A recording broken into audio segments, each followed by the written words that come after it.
Assalamualaikum warahmatullahi wabarakatuh. Pada video kali ini kita akan berbagi informasi bagaimana cara untuk menyusun CP, ATP, dan modul ajar yang merupakan salah satu perangkat ajar dalam kurikulum Merdeka. Ingat kembali ya, dasar penyusunan ketiga komponen tersebut dimulai dari CP atau capaian pembelajaran, kemudian disusun ATP, kemudian barulah kita bisa menyusun modul ajar. Selanjutnya kita akan membahas masing-masing dari ketiga komponen ini. Yang pertama kita membahas mengenai CP atau capaian pembelajaran. Kalau dalam kurikulum K13 itu istilah CP itu bisa dikatakan peleburan KI dan KD. Dalam CP ini tidak terpisah seperti K13, jadi menjadi satu kesatuan utuh. Nah, untuk CP ini itu dikeluarkan oleh pemerintah sehingga kita bisa langsung saja mendownload dari websitenya, website dari program sekolah penggerak. Jadi itu sudah ada kumpulan CP untuk semua mata pelajaran dan berbagai tingkat sekolah. Nah, untuk CP sendiri itu berbeda-beda ya untuk setiap mata pelajarannya. Sebagai contoh, saya contohkan untuk mata pelajaran ekonomi, karena kebetulan saya juga mengampu mata pelajaran ekonomi. Nah, di sini, untuk mata pelajaran ekonomi, untuk fase tingkat SMA itu dimulai dari fase E dan F. Nah, untuk kelas 10 itu fase E. Nah, di sini bisa dilihat ya, ini adalah capaian pembelajaran mata pelajaran ekonomi secara umum. Nah, lebih khusus lagi dijabarkan lagi dalam capaian pembelajaran cara khusus per elemen. Nah, dalam mata pelajaran ekonomi itu ada dua elemen yang harus dicapai, yaitu tentang pemahaman konsep dan keterampilan proses. Nah, di sini kita bisa membedahnya. Nah, di sini dari CP ini kita bisa menemukan materi dan kompetensi yang harus dicapai peserta didik yang akan kita gunakan untuk menyusun ATP. Nah, selanjutnya kita bahas mengenai ATP. ATP itu alur tujuan pembelajaran. Bisa dikatakan kumpulan dari tujuan pembelajaran. Jadi TP ini, tujuan pembelajaran TP ini digunakan untuk mencapai capaian pembelajaran. Ada beberapa informasi yang ada di ATP. Nah, misalkan untuk informasi yang pertama itu ada identitas, baik sekolah maupun guru. Yang kedua, ada tujuan pembelajarannya. Tujuan pembelajaran ini kita peroleh itu dari kita melakukan analisis terhadap CP. Kemudian ada rasionalisasi, itu berdasarkan informasi dari CP juga, karena di dalam CP itu sudah ada pembedahan mengenai rasionalisasi tentang mata pelajaran yang kita ajarkan. Kemudian untuk perkiraan CP itu biasanya direncanakan oleh guru karena setiap sekolah itu mempunyai jumlah minggu efektif masing-masing ya. Kemudian ada materi inti atau materi pelajarannya. Nah, ini juga kita dapatkan dari kontennya yang kita dapat dari CP-nya tadi. Nah, kemudian ada kasus juga ya dalam CP itu belum tentu. Nah, dalam menyusun materi ini juga kita bisa mempertimbangkan menggunakan bahan ajar yang dikeluarkan oleh pemerintah. Karena pemerintah juga mengeluarkan buku siswa ya sebagai sumber belajar dalam kurikulum Merdeka. Tetapi kalau dalam kasus ekonomi itu ada beberapa materi ajar itu yang belum ada di buku siswa atau bahan ajar tersebut sehingga guru harus membuat materi atau mencari materi dari sumber-sumber tertentu yang memang harus disesuaikan dengan kontennya. Kemudian ada informasi profil pelajar Pancasila. Ingat kembali yang dicantumkan dalam di sini di ATP ini tidak semua profil pelajar Pancasila. Silakan dipilih misalkan minimal 2 ataupun lebih yang memang mendekati atau memang cocok untuk kegiatan pembelajaran tentang sesuai dengan tujuan pembelajaran. Nah, misalkan kalau dalam ekonomi itu saya mengambil gotong royong dan bernalar kritis. Gotong royong itu biasanya saya lakukan pengamatan dalam kegiatan kelompok atau diskusi secara kelompok. Nah, kemudian bernalar kritis itu juga bisa saya dapatkan dari tes maupun lisan, maupun tertulis, maupun proses pembelajaran tersebut. Jadi kita melakukan penilaian secara berkelanjutan.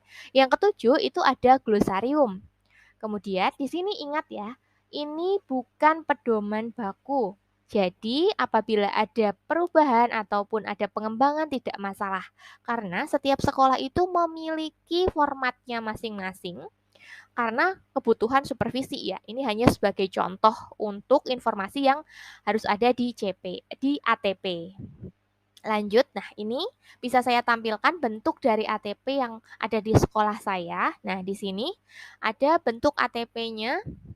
Di sini memuat ada tujuan pembelajaran, rasionalisasi, jumlah JP, materi, kemudian profil pelajar Pancasila, dan glosarium. Nah, selanjutnya setelah kita tahu bagaimana menyusun ATP, nah dari ATP ini, dari TP-TP tadi, itu kita susun menjadi modul ajar. Nah, oh ya ingat kembali ya, untuk ATP itu kalau dalam kurikulum K13 itu bisa dikatakan sebagai silabus. Nah, itu biar tidak membingungkan ya. Tapi istilahnya dalam kurikulum Merdeka itu ATP. Nah, lanjut lagi, kita membahas masalah modul ajar atau dikenal sebagai RPP kalau dalam K13. Modul ajar ini digunakan sebagai pedoman untuk melakukan kegiatan pembelajaran. Dari mana kita menyusun modul ajar? Nah, kita pedoman patokannya yang berasal dari ATP tadi. ATP itu kan terdiri dari TP, tujuan pembelajaran. Nah, untuk modul ajar ini disusun berdasarkan TP-nya tersebut. Nah, di sini untuk komponen modul ajar sendiri itu ada 3. Ini komponen modul ajar versi lengkap ya. Jadi apabila tidak seperti ini juga diperbolehkan karena sudah ada catatan di pedoman pembelajaran dan asesmen yang telah dikeluarkan dalam kurikulum Merdeka bahwa itu pendidik atau guru itu memiliki keluasaan untuk memilih, memodifikasi contoh-contoh modul ajar yang tersedia dan mengembangkan modul ajar sendiri sesuai dengan konteks, kebutuhan, dan karakteristik peserta didik. Jadi tidak semuanya harus ada, tetapi kalau misalkan buat versi lengkap juga diperbolehkan.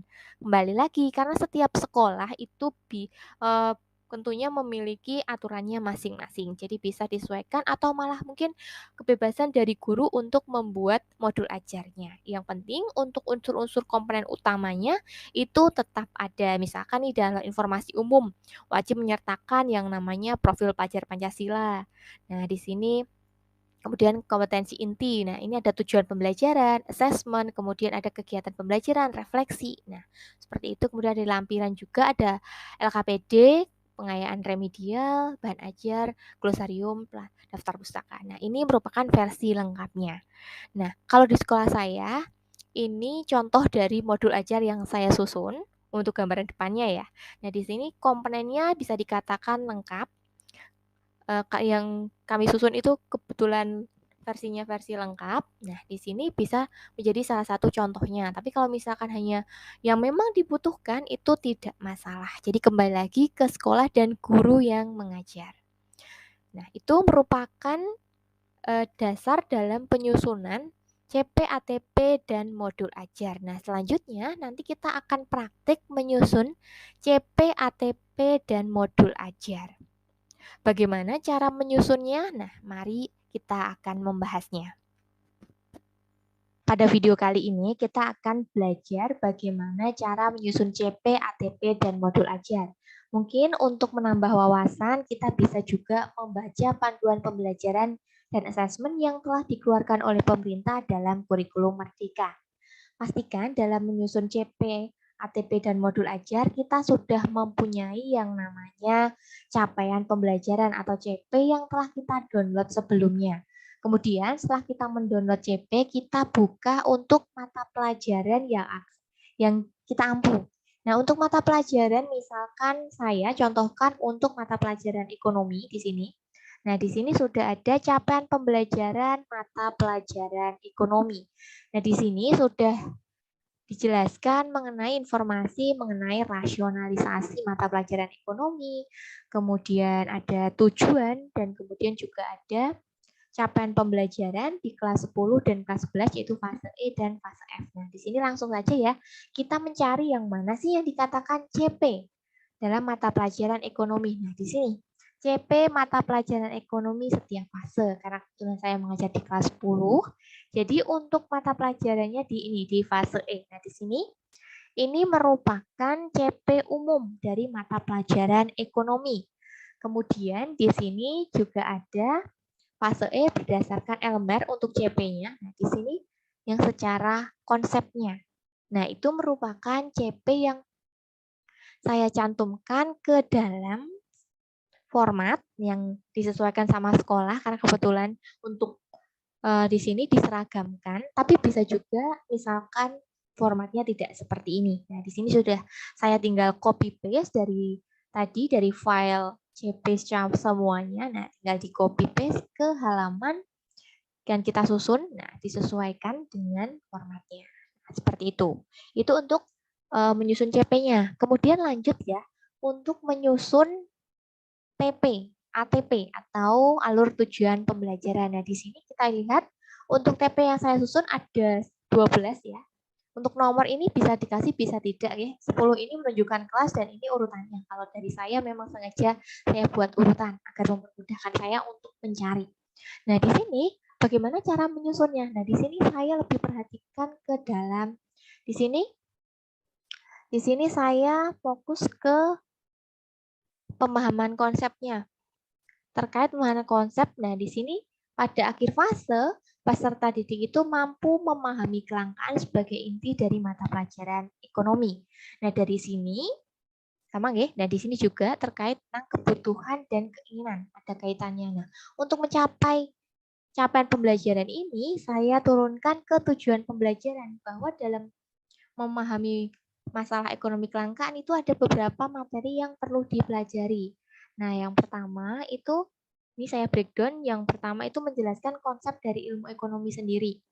Saya alokasikan 2 JP, kemudian materinya adalah pengantar ilmu ekonomi. Kemudian saya buat yang kedua itu menganalisis fenomena kelangkaan sebagai inti dari masalah ekonomi berdasarkan pengalaman di sekitar. Nah, di sini bisa kita lihat ya dari 2 TP tadi itu sudah tercapai untuk yang capaian pembelajaran tentang inti dari masalah ekonomi. Jadi, dalam capaian pembelajaran itu mungkin tidak hanya 1 TP, mungkin bisa lebih dari 1 TP. Jadi, inti ini disesuaikan dengan mata pelajaran dan kebijakan dari Bapak Ibu semua karena materinya yang paham adalah Bapak Ibu semuanya gitu. Kemudian dari sini setelah kita menyusun TP-nya, setelah kita melakukan analisis, di sini sebenarnya kita bisa melakukan analisis CP ya Bapak Ibu. Nah, di sini dari kata-kata, di sini kita bisa tahu materi apa saja sih yang misalkan harus ada. Nah, misalkan dari sini kata kerja operasionalnya kan misalkan memahami skala prioritas kita bisa katakan sebagai kontennya seperti itu. Jadi kita bedah untuk CP-nya terlebih dahulu baru kita susun ke ATP-nya. Nah, untuk dari ATP sendiri, setelah dari ATP, nah, misalkan saya berikan contoh satu dalam menyusun modul ajar untuk TP yang pertama tentang menjelaskan konsep ilmu ekonomi. Jadi yang mengacu adalah TP yang pertama untuk modul ajarnya. Nah, untuk modul ajarnya bisa disesuaikan juga ya Bapak Ibu, tidak perlu menjadi pedoman baku juga ya. Ini sesuaikan kebutuhan karakteristik dari peserta didik. Nah, di sini untuk modul ajarnya kebetulan versi lengkap ya Bapak Ibu. Nah, di sini seperti biasa untuk informasi umum tadi ya udah ada identitas, kompetensi awal, profil pelajar Pancasila dan di sini dan ada indikatornya yaitu saya lihat ketika peserta didik itu melakukan kegiatan kolaborasi yang bisa kita lakukan pengamatan dalam kegiatan misalkan di kelas maupun diskusi dalam kelompok. Kemudian kemampuan bernalar kritis. Nah, lanjut, kemudian setelah informasi umum, disusun kemudian ke komponen inti. Ke komponen inti ini untuk tujuan pembelajaran. Nah, untuk tujuan pembelajaran ini saya ambil dari ATP yang 10.1. Nah, di sini. Kemudian setelah tujuan pembelajaran kita rumuskan, kita menyusun assessment. Bagi Bapak Ibu mungkin ada beberapa untuk asesmennya seharusnya diletakkan setelah kegiatan pembelajaran. Nah, ini saya hanya mengacu di panduan pembelajaran ya Bapak Ibu karena di modulnya dikatakan bahwa asesmen itu diletakkan setelah tujuan pembelajaran meskipun tidak ada urutannya, tetapi kebetulan saya sesuaikan seperti itu. Tapi misalkan berbeda tidak masalah, asalkan komponennya itu tetap ada ya Bapak Ibu. Nah, setelah itu untuk asesmennya sudah saya tentukan. Kemudian lanjut kita susun terkait kegiatan pembelajaran. Kegiatan pembelajaran ini fokusnya semuanya ya, ada pembukaan, kemudian ada inti dan ada penutup. Nah, di kegiatan inti ini harus tercermin model pembelajaran yang kita pilih tadi. Kalau saya menggunakan model problem based learning, di mana terdapat ada 5 sintaks pembelajaran yang mulai dari orientasi, kemudian pembentukan kelompok, penyelidikan, kemudian ada presentasi. Nah, itu di sini harus terlihat Bapak Ibu. Nah, seperti itu. Dan kalau kita di kurikulum Merdeka dalam pengelompokan siswa itu ada dasarnya. Salah satunya itu biasanya saya menggunakan dasar gaya belajar siswa. Nah, di sini jadi dalam perangkat ajar yang kita gunakan ke kelas, Bapak Ibu, misalkan kita ada presensi itu. Nah, di awal itu harus ada kita punya analisis non kognitif terkait gaya belajar siswa yang akan kita gunakan sebagai pedoman kalau kita misalkan melakukan pembagian kelompok. Ini hanya salah satunya. Misal nanti kalau dalam pembagian kelompok menggunakan acuan lain juga tidak masalah gitu. Sesuai dengan kaidah dalam kurikulum Merdeka atau panduan dalam pembelajaran kurikulum Merdeka. Nah, dari sini kemudian sama nih Bapak Ibu ada refleksi baik dari peserta didik maupun pendidiknya. Karena dari kegiatan refleksi ini kita bisa menentukan rencana tindak lanjut baik bagi siswanya maupun bagi kita sendiri ketika melakukan pengajaran karena kita sudah melakukan refleksi dan kita untuk perencanaan ke depan tentunya bisa lebih baik lagi seperti itu sebagai dasar. Kemudian ada juga LKPD-nya kan LKPD-nya di sini kemudian sama ya untuk penganiayaan remedial, kemudian ada bahan bacaan baik guru maupun peserta didik karena ini kebetulan kemarin untuk keperluannya memang pandemi ya, saya buat untuk bentuk barcode dan ada link yang bisa diakses sehingga tidak banyak tertampil di sini gitu. Lengkap tapi tidak terlalu banyak maksud saya gitu. Kemudian ada juga glosarium untuk kata-kata yang sulit. Kemudian nah di sini ada daftar pustaka yang dapat yang kita gunakan sebagai referensi gitu. Itu merupakan contoh dari modul ajar yang dibuat khususnya dalam mata pelajaran ekonomi. Ingat ini hanya sebagai contoh, semuanya kembali ke kebijakan pendidik karena dijelaskan bahwa pendidik itu memiliki kekuasaan memodifikasi perangkat ajar yang digunakan sesuai dengan kebutuhan, konteks, dan karakteristik peserta didik. Berikut merupakan penjelasan bagaimana cara menyusun CP, ATP, dan modul ajar dalam kurikulum Merdeka. Semoga bermanfaat dan apabila ada masukan, kami persilahkan dan kita lakukan diskusi di kolom komentar. Terima kasih. Wassalamualaikum warahmatullahi wabarakatuh.